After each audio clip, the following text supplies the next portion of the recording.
প্রতিদিনই তো কোনো না কোনো সংবাদ নিয়ে সবার মাঝে কিছু বলার চেষ্টা করি এবং সেই সংবাদগুলোর মানে অ্যানালাইসিস মূলক কিছু কথা বলার চেষ্টা করি। তবে আজকে কোনো সংবাদ কিংবা নিউজ আপনাদের মাঝে বলবো না। আজকে একটি গল্প বলার চেষ্টা করব এবং সেই গল্পের মাধ্যমে কিছু পজিটিভ চিন্তা চেতনার বাক্য কিংবা মেসেজ দেওয়ার চেষ্টা করব সবাইকে।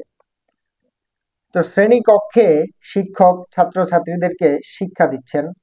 সেই সুবাদে তিনি টেবিলের এক পাশে একটি বই আর অপর পাশে কিছু টাকা রাখে। তখন সেগুলোকে শিক্ষা দেওয়ার জন্য একটা ছাত্রকে ডাক দেওয়া হলো। তখন তাকে বলা হলো যে আসলে তোমার কোনটা প্রয়োজন। তো একজন ছাত্র আসলে নর্মালি যেটা হয় সাধারণভাবে বা প্রাথমিক অবস্থাতে বইকেই চয়েস করবে। তো সেই ক্ষেত্রে যে ছাত্রটাকে ডাকা হলো সে বইটাকেই পছন্দ করলো। এরপর শিক্ষক বললেন যে আসলে ঠিক আছে, তুমি আহ, গিয়ে বসো তোমার সিটের মধ্যে। এরপর অপর আরেকটি ছাত্রকে ডাকা হলো।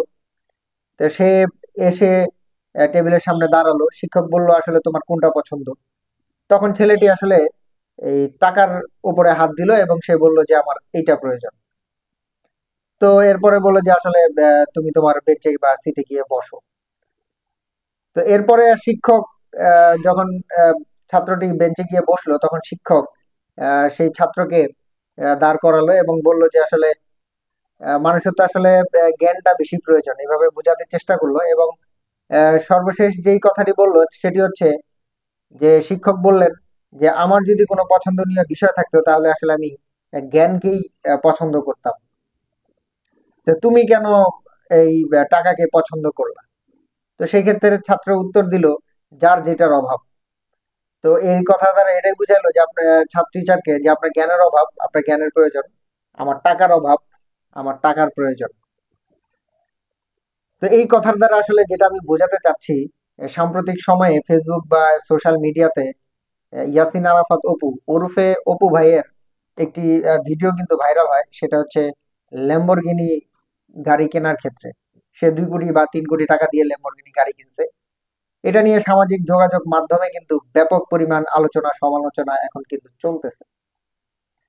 তো সেই ক্ষেত্রে আমি মানে বলবো যে আসলে তার আহ যে চিন্তা চেতনা সেই তার চিন্তা চেতনাকে সেই দিকে বাস্তবায়ন করছে।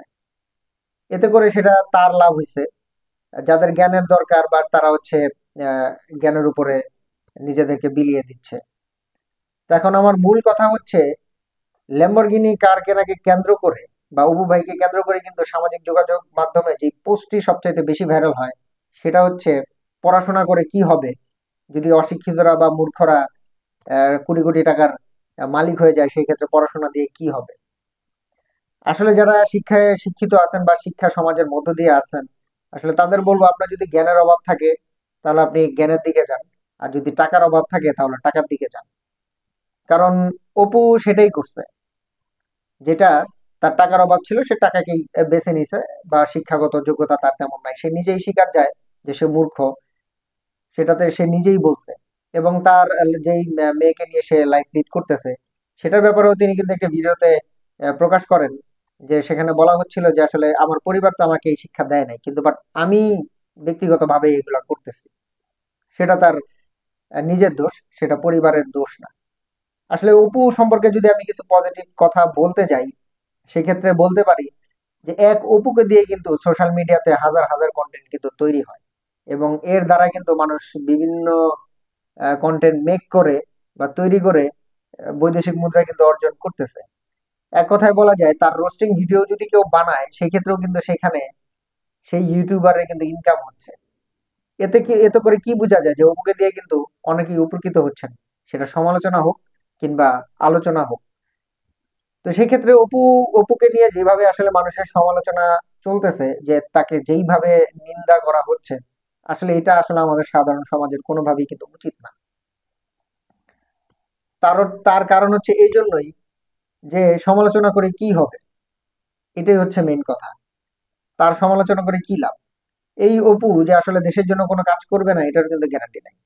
সে এখন হাজার কোটি কোটি টাকার মালিক হয়েছে, সে দেশে এসে যদি কোনো ইন্ডাস্ট্রি খুলে কিংবা একটা কর্মসংস্থান খুলে বা একটা দোকান দেয়, সাধারণ একটা দোকান, সেখানেও কিন্তু তার জনবল লাগবে। সেই ক্ষেত্রে কিন্তু তিনি কিছু লোকের সেখানে কিন্তু জীবিকা নির্বাহের একটি মাধ্যম কিন্তু তৈরি করে দিল। সামাজিক যোগাযোগ মাধ্যমে হরহামেশাই কিন্তু আমরা যারা জনপ্রিয় ব্যক্তি আছেন সোশ্যাল মিডিয়া তাদেরকে সবাইকে দেখছি কিন্তু ইদানিং সেলুন বিজনেসে সবাই মত্ত আছেন। সবাই কিন্তু সেলুনের ব্যবসা করতেছে।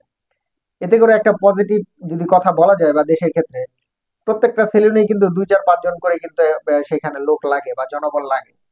সেই ক্ষেত্রে এই মানুষগুলো কিন্তু ৪-৫টা মানুষের জন্য জীবিকা নির্বাহের একটি মাধ্যম তৈরি করে দিল এবং তার মাধ্যমে দেশের যেই বেকারত্বের বোঝা সেটা কিন্তু কমাতে কিছুটা হলেও সক্ষম হয়েছে। আমাদের দেশে আসলে বর্তমানে যে পরিমাণে বেকার বিরাজ করছে বা বেকারত্বের হার বাড়ছে, সেই ক্ষেত্রে আমরা যদি পারি যে একটি মানুষকে কোনো না কোনো একটা কাজে যদি লিপ্ত করে দিতে পারি, তাহলে কিন্তু দেশের জন্যও ভালো আর নিজের কাছেও একটা ভালো কাজ করছি বলে কিন্তু মনে হয়। সব থেকে বড় কথা যেটা যে একটা মানুষের জন্য কর্মসংস্থান করে দেওয়া মানেই হচ্ছে বাংলাদেশের জন্য একটি বোঝা কমিয়ে দেওয়া। কারণ আমরা অনেক শিক্ষিত সমাজ আছে যারা নাকি মাস্টার্স কমপ্লিট করে এখন ঘোরাঘুরি করতেছে একটা চাকরির জন্য। তো তারা যদি এই রকম রীতিমতো মানে একটি একটি করে ধরেন কর্মসংস্থানের ব্যবস্থা করে দেয়, সেই ক্ষেত্রে কিন্তু এক একটি বোঝা কমতে থাকবে এবং এক একটি বেকারত্বের হার বা একজন বেকার ব্যক্তির সংখ্যা কিন্তু কমতে থাকবে। সেক্ষেত্রে এটা হচ্ছে পজিটিভ দিক। নেগেটিভ আসলে নাই বলি, কারণ নেগেটিভ দিকটা বলতে গেলে মানুষ হচ্ছে সেগুলোকে নিয়ে উপহাস করে। কারণ মানুষ বা হাসাহাসি করে বা উপহাস বা হাসাহাসি করে এই কারণেই, কারণ মানুষ, আমাদের বাংলাদেশের মানুষ নিন্দা করতে বেশি পছন্দ করে এবং অপরকে যদি পচানো যায় বা ছোট করা যায় সেটা খুব ভালোভাবে স্বাচ্ছন্দ্যে তারা আনন্দ বোধ করে। তো আসলে বাংলাদেশের মানুষ যারা তাকে নিয়ে আসলে সমালোচনা করতেছেন সবাইকে বলবো, থিঙ্ক বি পজিটিভ। অবশ্যই পজিটিভ চিন্তা করুন এবং এই ছেলে যাতে সামনে দেশের জন্য ভালো কিছু করতে পারে বা দেশের মানুষের জন্য যদি ভালো কিছু করতে পারে সেই সেই জন্য তাকে উৎসাহিত করুন। এটাই হচ্ছে আমার মূল কথা।